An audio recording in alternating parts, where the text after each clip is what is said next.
Most people think loneliness arrives suddenly, like a door slamming shut in the middle of the night. For me, it came slowly, one Christmas at a time, until I barely noticed I had become invisible inside my own family. My name is Camille Grayson. I'm 36 years old, and before I bought an old estate hidden deep in northern Maine, I had already spent most of my life learning how it felt to sit in a room full of people who could forget you while looking directly at you. Every December felt the same growing up. Someone always forgot to save me a seat until the last second.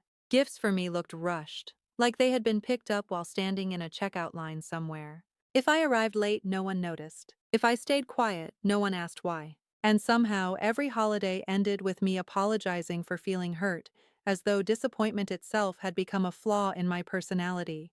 Last Christmas finally broke whatever hope I still had left. I drove nearly 6 hours through sleet and black ice, carrying expensive presents, homemade desserts, and wrapped bottles of wine I knew my mother loved. By the time I reached the house outside Hartford, the windows were glowing gold with warmth and music. Laughter spilled through the walls before I even knocked. For one stupid second, I thought maybe this year would feel different. Then the front door opened. My mother looked shocked to see me. Not happy, shocked. The expression disappeared quickly, replaced with the kind of tight smile people use when an unexpected guest ruins the mood. Behind her, I could see my younger brother Carter, laughing with cousins near the fireplace, while my father poured drinks like the evening had already settled into perfect comfort without me there. I stood in the freezing wind holding shopping bags in both hands, while my own mother asked, "Camille, why didn't you tell anyone you were coming?" Not "we missed you," not "come inside," just confusion, irritation wrapped in politeness. I remember the cold soaking through my boots while everyone behind her kept talking and laughing like my arrival had interrupted something important. That was the moment something inside me finally stopped trying. I didn't argue that night.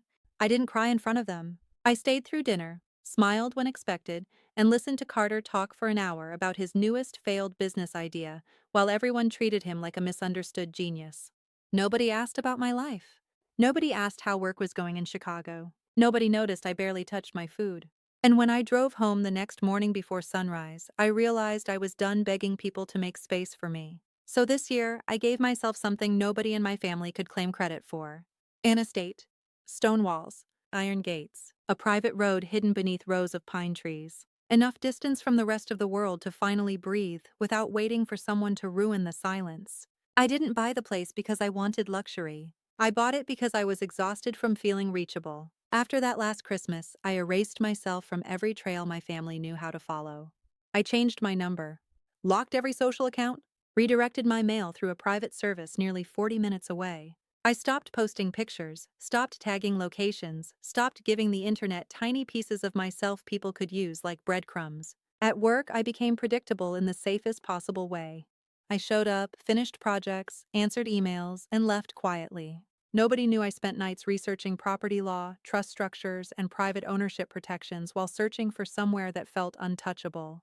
The estate found me in early spring. Most buyers would have ignored the listing immediately.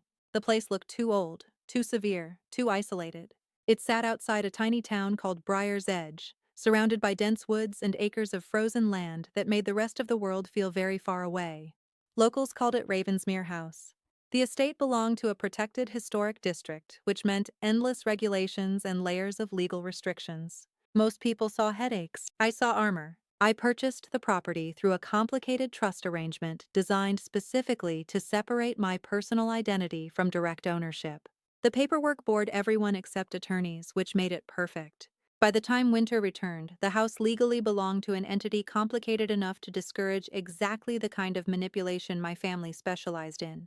3 days before Christmas, I drove up with groceries, candles, books, firewood, and enough wine to survive an entire blizzard alone. The first night there still lives in my memory like a photograph. I stood in the massive front hall listening to the quiet settle around me. No interruptions. No criticism. No one asking what I had brought for Carter. No one reminding me to be patient, understanding, forgiving, flexible, mature, grateful. No one treating neglect like some spiritual challenge I was supposed to survive gracefully. For the first time in my life, silence felt comforting instead of punishing. I wandered through every room slowly, running my fingers along ancient wood banisters and cold stone walls while snow drifted softly outside the windows. I lit the fireplace in the library, opened a bottle of red wine, and curled into an old leather chair beside the flames. And somewhere around midnight, I realized something almost embarrassing. I felt safe. The feeling was so unfamiliar it made me laugh out loud in the middle of an empty room. I should have known peace, that pure would never stay untouched for long. Because while I was building a life my family had no right to enter, my mother had already started asking questions about me. She told relatives I had become distant, secretive, unstable. She said I isolated myself too much, said I wasn't answering calls because I was struggling emotionally. She planted concern carefully, the same way she always had, never loud enough to sound cruel, only worried enough to sound believable. That was her favorite weapon. She never needed screaming matches or public scenes. She simply told the story first. By the time you defended yourself, people had already decided you were the difficult one. And by the afternoon of December 23rd, she arrived at my front gate ready to tell another story. I heard the vehicles before I saw them. The private road leading to Ravensmere House went almost nowhere, so nobody drove there accidentally. Especially not during heavy snowfall. I was standing in the kitchen pouring a glass of water when the sound rolled through the trees. Deep engines, expensive engines, the kind owned by people who expected the world to move aside for them. I turned off the lights and stepped carefully toward the front window. Two black SUVs appeared through the snow. A locksmith van followed behind them. My first emotion wasn't fear. It was disbelief. They hadn't called me. They hadn't apologized. They hadn't come to say they missed me. They had brought equipment. I walked down the long stone path toward the iron gate while snow crunched beneath my boots. The cold air burned my lungs, but I barely felt it. My attention stayed fixed on the people waiting outside like they already belonged there. My mother stepped out first. She wore a cream-colored coat that looked more appropriate for a luxury holiday photo shoot than an uninvited visit to someone else's property. Her makeup was flawless. Her hair looked professionally styled. Even standing beside a locksmith van in the middle of a snowstorm, she still cared about appearances more than reality. Behind her came my father, Theodore Grayson, carrying that same exhausted expression he always used whenever he wanted strangers to think he was the reasonable one, trapped between difficult people. Then Carter climbed out of the second SUV while talking loudly on his phone. He started unloading folded display racks and large plastic storage bins from the back like he was arriving for a business setup instead of a family visit. That alone told me everything. They weren't there to reconnect. They were there to move in. I stopped at the gate without unlocking it. Thick black iron bars separated us, and for the first time in my life, I was grateful for a barrier between my family and me. My mother smiled softly, using the exact expression that had manipulated neighbors, church friends, and charity committees for decades. "Camille," she said gently, "open the gate, sweetheart. We're freezing out here." I ignored the fake warmth in her voice and asked the only question that mattered. "How did you find me?" My father sighed before anyone else answered, which immediately told me he was enjoying this. "Carter found a flooring photo online," he said calmly. Then he matched the stonework through an old historic preservation archive. "Honestly, Camille, you should have been more careful." The casual way he said it made my stomach twist, as if violating my privacy was somehow proof that I had failed a test. My mother stepped closer to the gate. "We've been worried sick about you," she said quietly. "Spending Christmas alone in a house this isolated isn't healthy." I almost laughed. Family had never cared about togetherness when I was the one left out. Then Carter walked forward, carrying folded paperwork in one hand and wearing the kind of grin people get when they already believe they've won. "Good news," he said. "We figured out the space problem." He pushed the papers against the gate so I could see them. At first glance, it looked official. Shared residential occupancy language, temporary family use rights, holiday accommodations, long-term guest access protections. Then I saw the signature near the bottom. Mine, or at least a version close enough to make my pulse drop instantly. The signature wasn't perfect, but it was good enough to create chaos. And that was the point. I understood their strategy immediately. Get inside first. Create confusion second. Force me into a legal nightmare afterward while Carter turned my estate into whatever cheap holiday business he was planning. I looked up slowly. "This is fake." My mother touched the corner of one dry eye dramatically before glancing toward the locksmith, making sure he could see her suffering profile from the side. "She's confused," she whispered sadly. "She's been under tremendous stress lately. We're only trying to help her." The locksmith shifted uncomfortably. My father stepped in smoothly before the man could think too hard. "We have a family agreement," he explained in that low professional voice that had carried him through life without consequences. "Camille becomes overwhelmed sometimes," We're just trying to settle in quietly and support her. Then Carter nodded toward the keypad near the gate. The locksmith moved forward with his drill. That was the moment everything inside me went cold. Not because I was scared, because of how entitled they were. They expected me to panic, expected me to cry or scream or lose control so my mother's story about my instability would instantly look true. Instead, I pulled out my phone and started recording. For the first time since arriving, my mother's smile faltered. "What are you doing?" she asked sharply. I kept the camera steady. On the drill, on the locksmith van logo, on Carter holding forged documents, on my father standing there like this entire situation was perfectly reasonable. "Creating evidence," I said calmly. And for one beautiful second, all three of them looked at me like they had suddenly realized I was no longer the daughter who begged to be accepted. The sheriff's deputy arrived just as the locksmith touched the drill against the gate control box. I had called the second tools came out. Part of me still believed law enforcement would immediately recognize the difference between family concern and attempted invasion. That hope disappeared quickly. Deputy Ryan Mercer looked tired, cold, and mildly irritated before he even stepped out of his cruiser. He glanced from me to the SUVs to the paperwork in my father's hand, already mentally reducing the situation into some rich family holiday argument he didn't want to deal with. My mother approached him first naturally. "Deputy, thank God," she said with perfectly measured emotion trembling in her voice. "Our daughter isn't well. She locked herself away up here and stopped speaking to people." My father handed over the forged agreement with an exhausted expression that practically screamed reasonable man suffering through difficult circumstances. Carter stood behind them, rolling his eyes like I was embarrassing everyone again. I stayed exactly where I was and kept recording. I stated my name clearly. I stated that I was the lawful resident.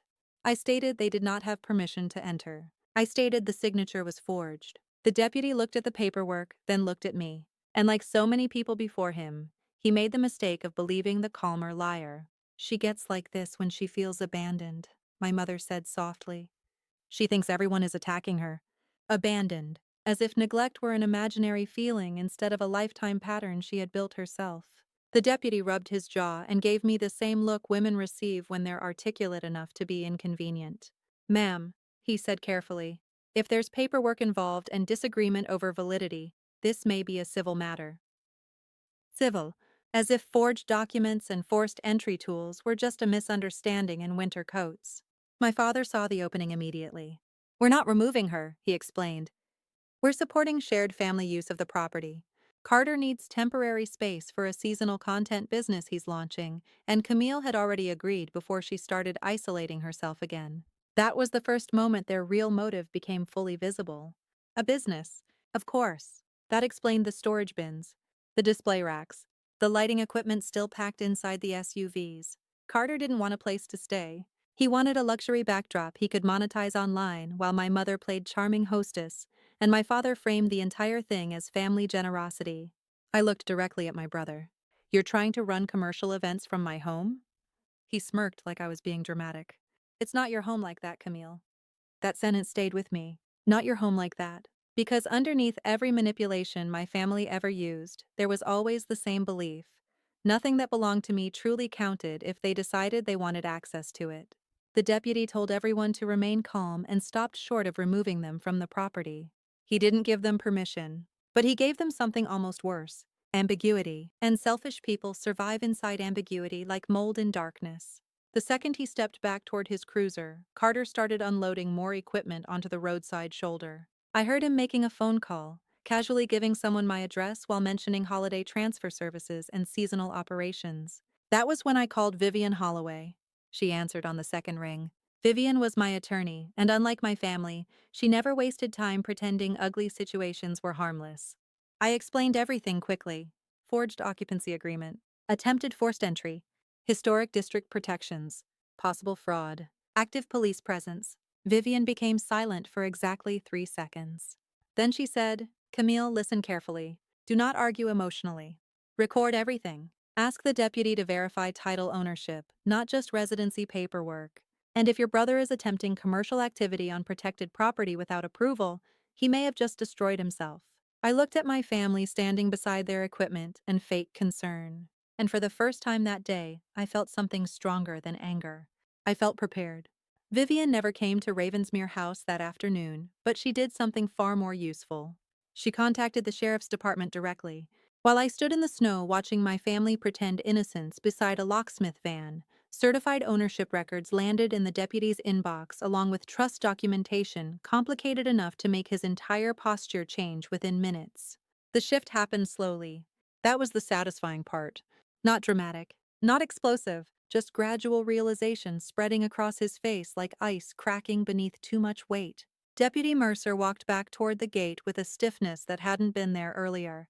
He asked my father for the occupancy agreement again. Then he asked the one question none of them had prepared for. If your daughter signed this as direct owner, he said carefully, why is the estate held under the Ravensmere Heritage Residential Trust? My father blinked once. Carter stopped moving completely. For a split second, my mother's expression vanished before she quickly rebuilt it. The deputy looked down at the papers again. Ms. Grayson is listed as trustee resident beneficiary, he continued. She does not personally hold the property in the manner this document claims. Silence. The cold wind moved through the trees around us while nobody answered. That creates a serious validity issue before we even address the alleged signature, the deputy added. Then Vivian joined by speakerphone. Listening to her dismantle them felt almost luxurious. Calmly, professionally, she explained that nobody had authority to create occupancy rights against the trust structure the way the forged agreement attempted. She explained that unauthorized commercial activity within a protected historic district could trigger serious legal penalties. Then she explained something that made Carter visibly pale. If utility services or business accounts were initiated using my client's personal information, she said evenly, this matter extends beyond a family disagreement into identity fraud territory. My mother attempted to interrupt with a trembling speech about concern and family support. Vivian cut directly through her. Concern does not arrive with drilling equipment.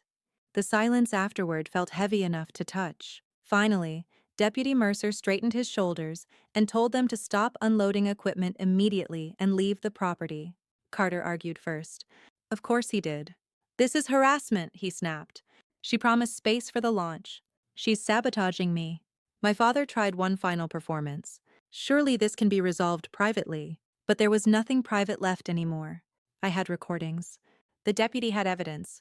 Vivian had documentation. And for the first time in my life, my family couldn't rewrite the situation faster than reality could catch up. My mother stepped close enough to the gate that only I could hear her next words.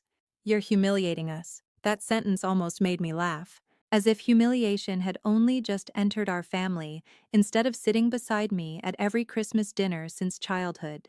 Eventually, they started packing everything back into the SUVs. Not like defeated people, like angry people postponing revenge. Carter slammed storage bins hard enough to crack one of them. My father folded the forged paperwork with visibly shaking hands while staring at me like he was trying to memorize this new version of his daughter, the version that had become dangerous to manipulate. My mother said nothing else before leaving, which was exactly how I knew she was already preparing the next story. They drove away just before sunset. I stood there watching their taillights disappear through the snow-covered trees until darkness swallowed them completely. Then I locked the gate and walked back toward the house, feeling the kind of exhaustion that settles into your bones instead of your muscles. I honestly believed I had won. I was wrong. The first sign appeared when I checked the security camera feeds inside the library. Static. The front east cameras were gone. Then the side entrance feed disappeared too. My stomach tightened immediately. Carter had done something before leaving. Not enough to kill power entirely. That would have been obvious. No, this was intentional. Selective. He had disabled the exact cameras that mattered most if someone returned after dark. A few minutes later, my phone rang. The utility company. A woman politely asked whether I wanted to confirm recent service modification requests associated with the estate. Requests I had never made. As she spoke, cold spread through my chest, far worse than the winter air outside.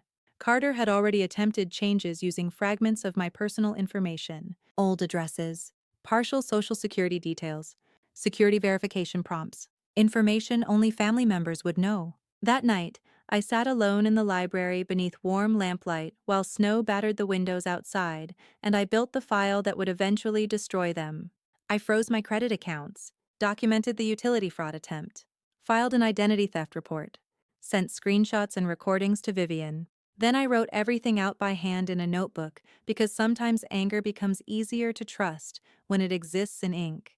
Around midnight, while the fireplace burned low and the old house creaked softly around me, I finally admitted something ugly to myself.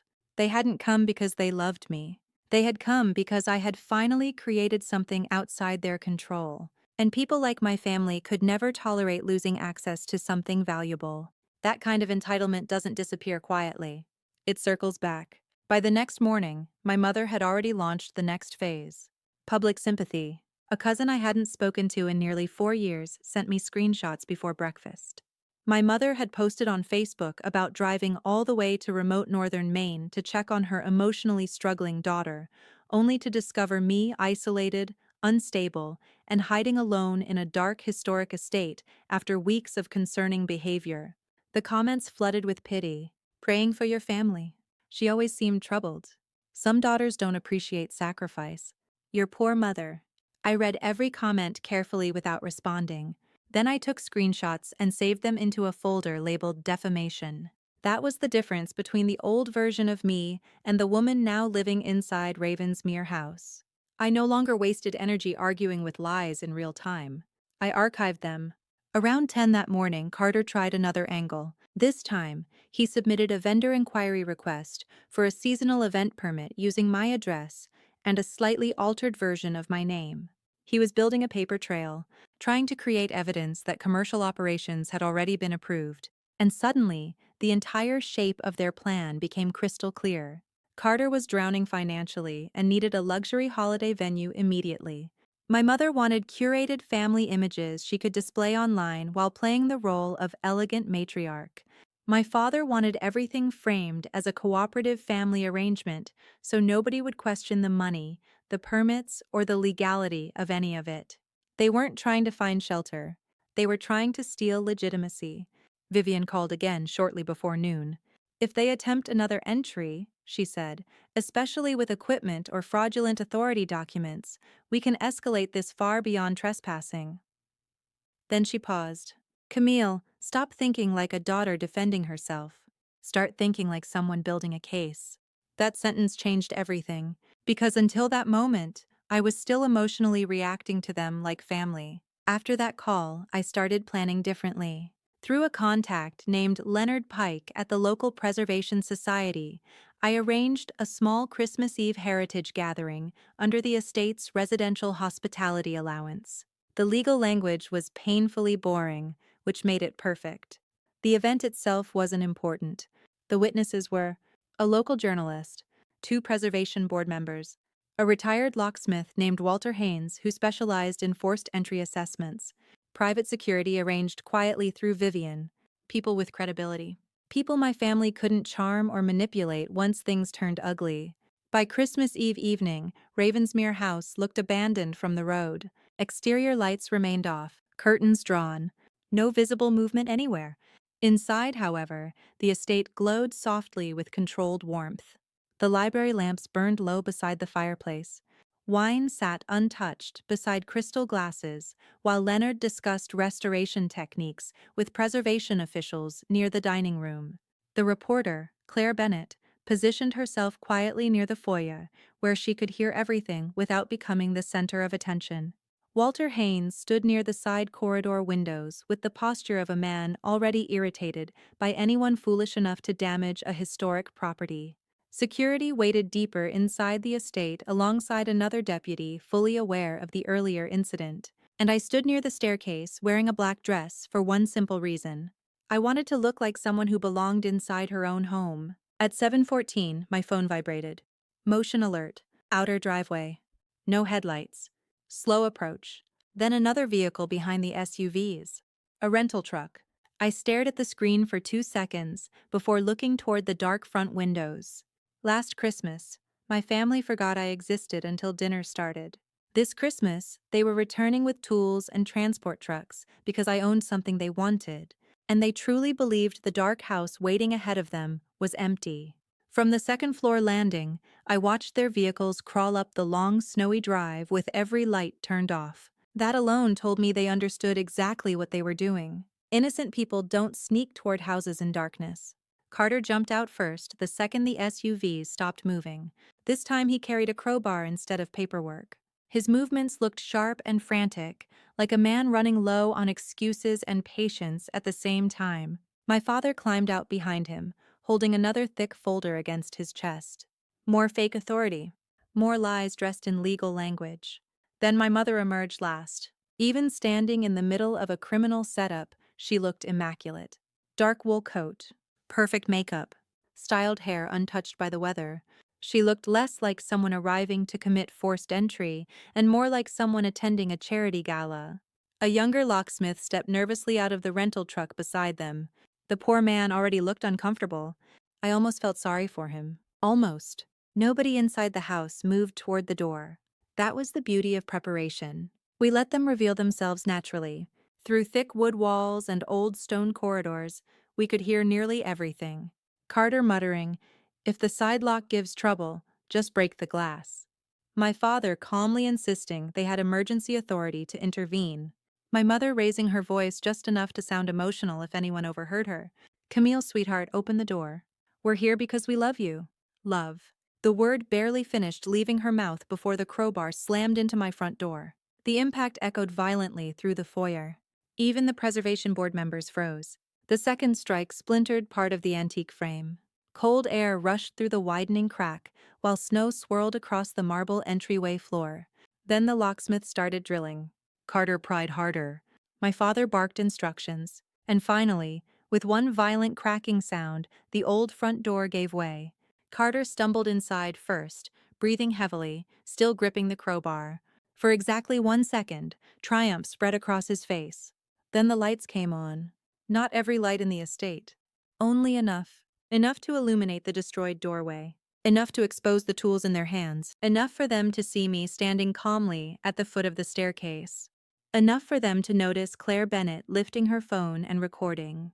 Enough for them to notice Leonard Pike and two preservation officials staring from the dining room doorway like they had just witnessed someone vandalize a cathedral. Enough for them to hear Walter Haynes say with complete disgust, "That is absolutely forced entry."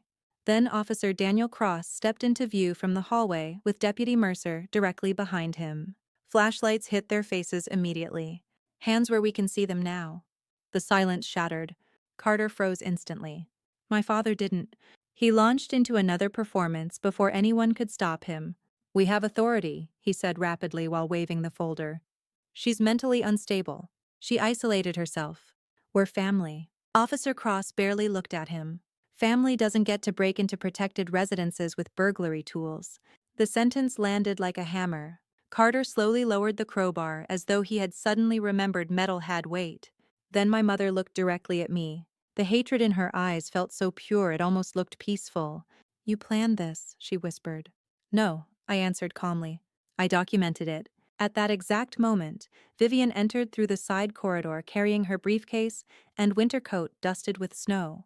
She took the folder from my father's hands without asking permission. 30 seconds later, she looked up.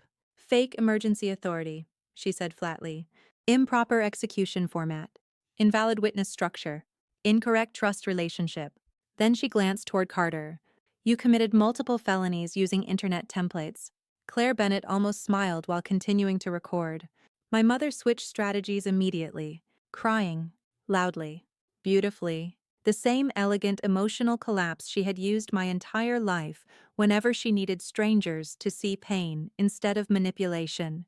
But this audience already had context. Claire had screenshots of the Facebook posts. Vivian had the forged agreements and utility fraud evidence. Walter understood the earlier tampering attempts. Leonard already knew about the commercial event equipment from the first visit. Every weapon my mother normally used had already been neutralized before she arrived. My father tried once more to regain control.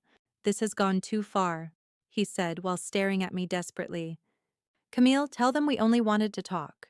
I looked directly at him and suddenly remembered every Christmas dinner where I sat quietly feeling smaller than the empty space beside me. Then I answered with the simplest truth I had ever spoken. "People who come to talk don't bring crowbars." Officer Cross moved toward Carter first, and Carter finally panicked. He turned suddenly toward the open doorway as though he might run for the SUVs.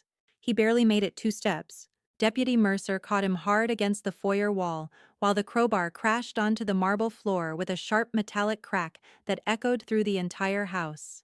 That sound felt final. Handcuffs clicked around Carter's wrists. My father immediately started protesting, then protesting louder when Officer Cross instructed him to turn around too. Conspiracy, forced entry, criminal trespassing, forged legal instruments, fraudulent occupancy attempts. Officer Cross listed the charges in that emotionless law enforcement tone that strips people of every story they tell about themselves. My father looked genuinely stunned, like consequences were events designed for other people. Meanwhile, my mother stood alone near the ruined doorway, staring at me across the foyer. Snow blew softly through the broken entrance behind her. For the first time in my life, she looked uncertain. Then she tried one final weapon: cruelty. "After everything I've done for you," she said quietly, "this is how you repay me?" I walked slowly down the staircase until we stood only a few feet apart. The house glowed warmly behind me. Cold winter air swirled around us through the destroyed doorway, and suddenly I realized something important. Her words no longer sounded like guilt, or obligation, or truth. They sounded like evidence. Evidence of a woman who only remembered I existed whenever she wanted access to something I owned. "Everything you ever gave me came with conditions," I said. "Love doesn't forge signatures. Love doesn't break into houses. Love doesn't wait until Christmas to see whether property can become profitable." My mother stared at me like she genuinely could not understand why her usual methods weren't working anymore. Then Officer Cross quietly said, "Ma'am, turn around." She didn't move at first. I honestly think part of her believed rules should stop applying to her if she cried convincingly enough. But eventually she turned slowly, and when the handcuffs closed around her wrists, the sound was smaller than I expected. Not dramatic, not cinematic, just precise. That was what made it satisfying. Not revenge through chaos, truth through accuracy. One by one, they were escorted out through the broken doorway they had created themselves. Past the witnesses they could no longer manipulate, past the stone columns, past the security cameras now recording everything clearly, toward the waiting police vehicles at the end of the snowy drive. Carter cried first. My mother kept asking for a private conversation. My father stopped talking entirely once he realized nobody cared how reasonable he looked anymore. Claire Bennett stayed long enough to verify timelines and gather official statements. And by sunrise Christmas morning, the local story had completely changed. No longer a worried family checking on a troubled daughter. Now it was an attempted takeover of a protected estate involving forged documents, fraudulent narratives, commercial manipulation, identity fraud, and forced entry on Christmas Eve. Carter's remaining business partnerships collapsed within days. Vendors withdrew. Online platforms suspended his event accounts after fraud complaints surfaced. My father spent the first months of the new year buried beneath attorney fees instead of controlling conversations. And my mother, the woman who built her entire identity around appearing graceful, generous, and unquestionable, had to live inside a town that finally understood exactly how calculated her tears really were. Later that night, after police left and temporary repairs covered the broken doorway, I stood alone beside the Christmas tree in Ravensmere House, holding a glass of wine, while silence slowly returned around me again. Real silence. Chosen silence. Not loneliness. And standing there, I finally understood something I wish I had learned years earlier. Some people call your boundaries cruelty because your obedience used to benefit them. We grow up believing family automatically deserves unlimited access, unlimited forgiveness, unlimited explanations. But family without respect becomes entitlement. And entitlement becomes dangerous the second you build something it can no longer control. If there's any meaning hidden inside everything that happened at Ravensmere House that winter, I think it's this. Peace is not selfish. Evidence is not cruelty, and protecting yourself from people who repeatedly wound you is not betrayal. Sometimes the healthiest thing a person can do is choose themselves before the damage becomes tradition. And for the first time in my entire life, Christmas no longer felt like the season where I disappeared. If this story stayed with you, remember this.